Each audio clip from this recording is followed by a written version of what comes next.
भारतावर राज्य करणारे मोबाईल ब्रँड्स अचानक गायब का झाले?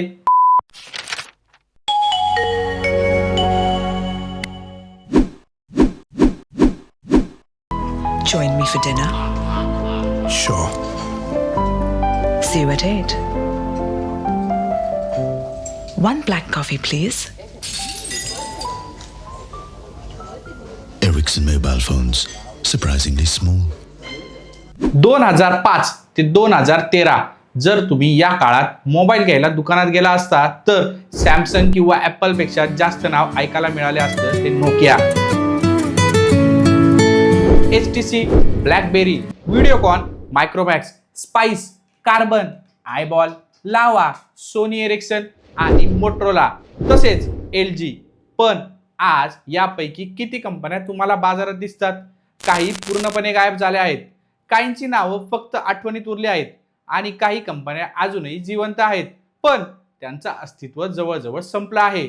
मग एवढ्या मोठ्या कंपन्या अचानक गायब कशा झाल्या? त्यांच्याकडे पैसे होते, ब्रँड होता, टेक्नॉलॉजी होती.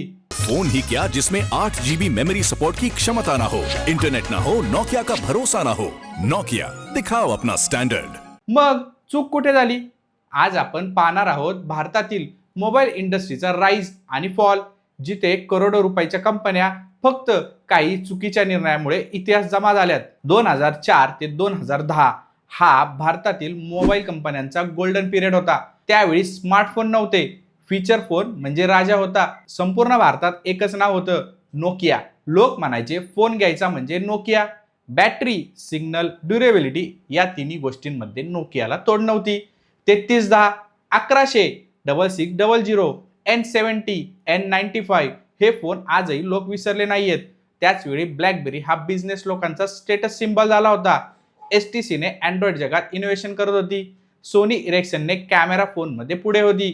मोटरोला स्टाईलमध्ये तर LG डिझाईनमध्ये. आणि भारतात व्हिडिओकॉन, स्पाइस, कार्बन, मायक्रोमॅक्स, लावा, आयबॉल या कंपन्या कमी किमतीत फोन देऊन बाजार जिंकत होत्या. सगळं छान चाललं होतं. पण मग एक फोन आला ज्याने पूर्ण इंडस्ट्री बदलून टाकली. IPhone change everything. ॲपलने आयफोन लॉन्च केला. We're introducing 3 revolutionary products of this class. लोकांनी सुरुवातीला हसू घेतलं. कीबोर्ड नाही, स्टाईलस नाही, बॅटरी बदलता येत नाही, हा फोन कोण घेणार? पण ॲपल फोन विकत नव्हती, तर ॲपल विकत होती भविष्य. हो, टचस्क्रीन, ॲप्स, इंटरनेट एक्सपिरियन्स हे सर्व बदललं ॲपलनी. तर गुगलनी अँड्रॉइड मोफत दिलं. सॅमसंग, HTC, सोनी, मोटरोला सगळे अँड्रॉइडवर आहेत. पण काही कंपन्या भूतकाळातच अडकून राहिल्या. नोकियाज बिगेस्ट मिस्टेक. नोकियाकडे सर्वात मोठा मार्केट शेअर होता, पण त्यांना वाटत होतं सिम्बियन कधीच संपणार नाही. अँड्रॉइड त्यांनी नाकारलं. त्याऐवजी मायक्रोसॉफ्ट सोबत विंडोज फोन निवडला. ही त्यांची सर्वात मोठी चूक ठरली. ॲप्स कमी, डेव्हलपर्स कमी, कस्टमरने इंटरेस्ट कमी दाखवला आणि सॅमसंगने अँड्रॉइडवर पूर्ण मार्केट ताब्यात घेतला. काही वर्षात नोकियाची मार्केट व्हॅल्यू कोसळली. तर ब्लॅकबेरी म्हणजे business, security, email, keyboard, CEO लोकांचा फोन.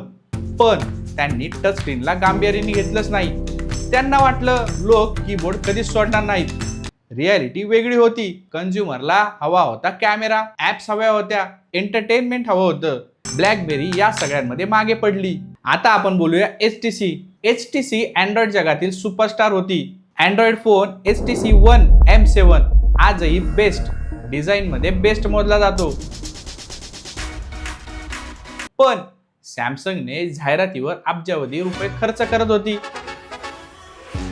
HTC प्रॉडक्ट चांगले बनवत होती, पण मार्केटिंग करत नव्हती. तसेच डिस्ट्रीब्युशन कमी होतं. यामुळे आयडेंटिटी हरवली आणि HTC कंपनी हळूहळू मागे पडली. आता आपण बोलूया इंडियन ब्रँड्स. हो, भारतातील सर्वात मोठी स्टोरी म्हणजे Micromax. Look lovely. Can I be born again? Can. When questions begin with a can, why can't answers? Canvas 2 Plus from Micromax, the fastest selling phone, now gets faster. It's nothing like anything, Micromax. 2014 मध्ये Micromax भारतात सॅमसंगला टक्कर देत होती. Carbon, spice, Videocon, लावा आणि eyeball सगळे जबरदस्त विकले जात होते. पण मग शाओमी आली, रिअलमी आली, Oppo, Vivo, one plus, Chinese ब्रँडने कमी किमतीत स्मार्टफोन इंडियामध्ये द्यायला सुरुवात केली. जास्त रॅम दिली, मोठी बॅटरी दिली, चांगला कॅमेरा दिला, फास्ट चार्जिंग दिली. हे सर्व दिलं. भारतीय कंपन्या स्वतः रिसर्च करत नव्हत्या. त्या चीनमधून तयार फोन आणून स्वतःचा लोगो लावत होत्या. जेव्हा चीन कंपन्यांनी थेट भारतात एंट्री घेतली, This is the Nothing Phone 3. तेव्हा भारतीय ब्रँड्सकडे कोणता युनिक ॲडव्हान्टेज उरला नाही. त्यामुळे भारतीय ब्रँड्स थोडे मार्केटमध्ये मागे पडले. व्हिडिओकॉन एकीकडे टीव्ही आणि इलेक्ट्रॉनिक्समध्ये राजा होता, पण स्मार्टफोन रिव्हॉल्युशन समजून घेण्यात फार उशीर झाला. स्पाइसने कमी किमतीत फोन दिले, पण सॉफ्टवेअर एक्सपिरियन्स खराब दिला. अपडेट नाहीत, ब्रँड ट्रस्ट कमी झाला. आयबॉल ॲक्सेसरीज मध्ये चांगली होती, पण स्मार्टफोन मार्केटमध्ये टिकली नाही. तर या सर्व कंपन्या वेगळ्या दिसतात, पण त्यांचा अंत जवळजवळ एकाच कारणांनी झाला. ते कारण म्हणजे इनोव्हेशन थांबलं. ते कारण म्हणजे कस्टमर बदलत होता, पण या कंपन्या बदलल्या नाहीत. ते कारण म्हणजे सॉफ्टवेअरला महत्त्व दिलं नाही. ते कारण म्हणजे या कंपन्यांचं आत्ताच्या काळामध्ये मार्केटिंग खूप कमजोर होती. तसेच अजून एक कारण आहे की ऑनलाईन सेल्स समजल्या नाहीत. या कंपन्या ज्यांच्याकडून पार्ट्स आणत होत्या त्याच चायनीज कंपन्यांशी यांचं कॉम्पिटिशन जमलं नाही. तसेच प्राइस वर्सेस व्हॅल्यू हेच या कंपन्यांना समजलं नाही. आज सॅमसंग आणि ॲपल राज्य करत आहेत, पण इतिहास सांगतो कोणताही ब्रँड कायम राजा नसतो. AI आलंय, AR ग्लास आलेत, फोल्डेबल स्मार्टफोन आलेत, स्मार्ट डिव्हाइस आलेत. नवीन टेक्नॉलॉजी पुन्हा मार्केट बदलू शकते.